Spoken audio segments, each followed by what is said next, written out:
Ne serait-il pas une grosse erreur de la part de FC Barcelone de vraiment laisser Rashford partir? On va analyser ça dans cette vidéo. Profitez rapidement, parler également du mercato parce que c'est d'actualité. On va parler de Alvarez, on va parler de Rafinha. Il y a certains rumeurs qui circulent actuellement. Et si vraiment ces rumeurs se confirment, moi particulièrement, je pense que ça va vraiment faire très mal. Mais avant tout les gars, essayez quand même de vous abonner à la chaîne. C'est une chaîne très jeune, consacrée surtout aux actualités de FC Barcelone.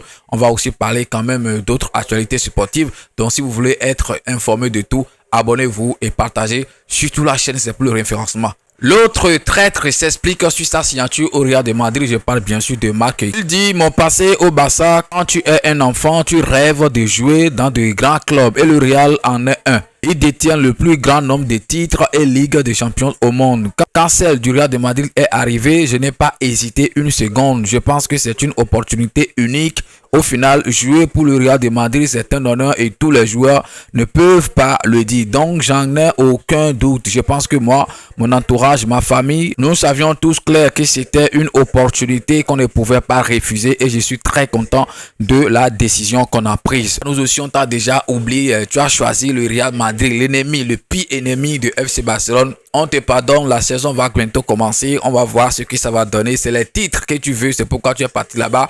Ou bien pour l'honneur. De toute façon, quel que soit ton argument, la saison va bientôt commencer. On va voir qui va pleurer. Le dossier Alvarez est toujours en cours. Ce n'est pas totalement clôturé pour le FC Barcelone et le joueur manifeste toujours l'envie de venir au FC Barcelone. Selon des sources bien informées, Julián Alvarez a fait part à l'Atlético de Madrid de son intention de partir cet été et a indiqué que sa destination privilégiée était le FC Barcelone. En revanche, l'Atlético de Madrid tente de l'orienter vers d'autres options, notamment le Paris Saint-Germain et l'Arsenal, afin d'éviter son transfert à Barcelone. Cependant, Alvarez a résisté à cette tentative de toutes ses forces jusqu'à présent. L'Atlético Madrid et le Paris Saint-Germain avaient conclu un accord il y a quelques semaines pour le transfert de Julián, mais le joueur a catégoriquement refusé. Il y a quelques jours, l'Atlético et Arsenal étaient sur le point de parvenir à un accord, mais Alvarez a de nouveau refusé. Barcelone apprécie cela et cela lui donne des raisons supplémentaires de poursuivre la transaction. Alors moi, je ne comprends pas pourquoi Atlético s'oppose quand même à l'arrivée de Julián Alvarez au FC Barcelone. Ça, c'est comprendre. Vous êtes tous dans un même championnat et le FC Barcelone est après tout un concurrent direct de l'Atlético. On voit comment la chose se passe souvent entre les trois. Je parle de Real de Madrid, FC Barcelone et l'Atlético. Donc moi, je comprends leur frustration, le fait qu'ils ne veulent pas accepter quand même que l'un de leurs meilleurs joueurs quitte le club pour aller signer chez le concurrent direct. Ça peut faire mal, mais comme le joueur dit que c'est là-bas, il veut partir, laisse-le partir. Nous, on sera quand même très content de recevoir Julián Alvarez dans notre effectif. Ce qui m'inquiète vraiment maintenant dans ce mercato, les amis, sans vous mentir, c'est ceux qui sont en train d'évoquer un probable départ de Rafinha du FC Barcelone. Les amis, si jamais cela se confirme, sincèrement, moi, j'aurais très mal. Bon, les gens sont en train d'évoquer la raison que Gordon est déjà signé. Et puis Gordon et Rafinha, c'est le même profil, que ça ne sert à rien de garder encore Rafinha dans le club. Parce que le gars aussi se blesse souvent. Mais est-ce que c'est une raison?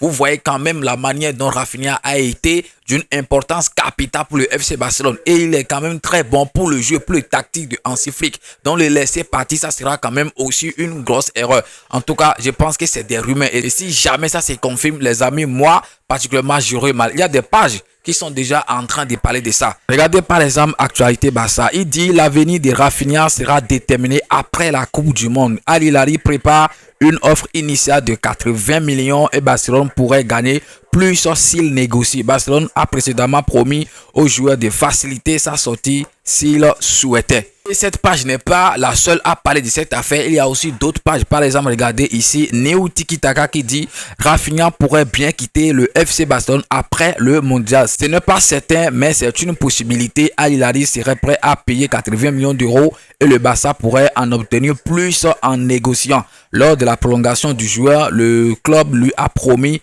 qu'il ne le bloquerait pas en cas de volonté de départ. Et quand les rumeurs comme ça commencent par sortir, finalement, c'est ça qui s'est confirmé. Hein. Sincèrement, moi, je suis vraiment inquiet. Ce n'est pas encore confirmé, mais moi, je suis sincèrement inquiet. Et sûrement, peut-être que Rafinha lui-même n'aurait peut-être envie de partir. Mais si ça vient de lui-même de partir, il faut quand même qu'on le laisse parce qu'on ne va pas quand même garder un joueur frustré, un joueur qui est peut-être fatigué de jouer pour le club. On ne force personne au FC Barcelone. Si un joueur veut partir, il est libre de partir. Si un joueur veut venir aussi, on va voir comment l'aider pour qu'il vienne. Et maintenant, quand je parle des joueurs qui vont venir, on va aborder rapidement le cas de Rashford. Actuellement, quand tu vois, par exemple, sur Instagram, tu vas à la description de Rashford, le nom de FC Barcelone ne figure plus dans sa description. Bon, dans sa bio aussi, je peux m'exprimer ici. Alors qu'avant, on voyait bien qu'il avait mis le FC Barcelone. Ce qui donne quand même une idée de ce qui se trame déjà. Ça veut dire que le FC Barcelone ne veut vraiment pas payer les 30 millions demandés par Manchester United.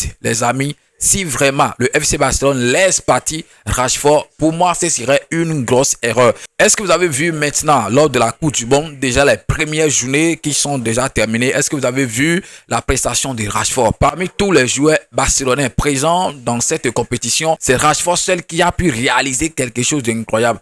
Lamine a joué, les Pedri ont joué, ils ont fait de leur mieux, mais ils n'avaient pas quand même gagné. Ils n'avaient pas gagné le match contre Cap Vert, mais Rashford en Angleterre, il a réussi à marquer un but. C'est quelqu'un qui est vraiment important pour notre club normalement. C'est vrai, quand on tient compte de la manière dont le gars joue au FC Barcelone, moi je vois qu'il a quand même un peu de difficulté à s'adapter aux tactiques de Hansi Flick, mais le gars il peut quand même s'intégrer facilement. Il a fait une saison, la saison n'est pas du tout dégueulasse. Après tout, nous a aussi sauvé dans certains matchs. Je me rappelle bien du match aller contre Newcastle en Champions League. C'est lui qui nous avait quand même aidé. C'est lui qui nous avait sauvé en marquant 2 buts. Le dernier Classico contre Real Madrid, il a aussi marqué un coup franc magnifique. C'est vrai, il rate beaucoup d'occasions, mais si en fait on voit le truc avec des reculs, je pense que Rashford est quand même très important pour le FC Barcelone. Je ne sais pas ce que vous pensez. Vous essayez quand même de dire ce que vous pensez de ça dans les commentaires pour qu'on puisse quand même faire le débat ensemble. Mais moi, sincèrement,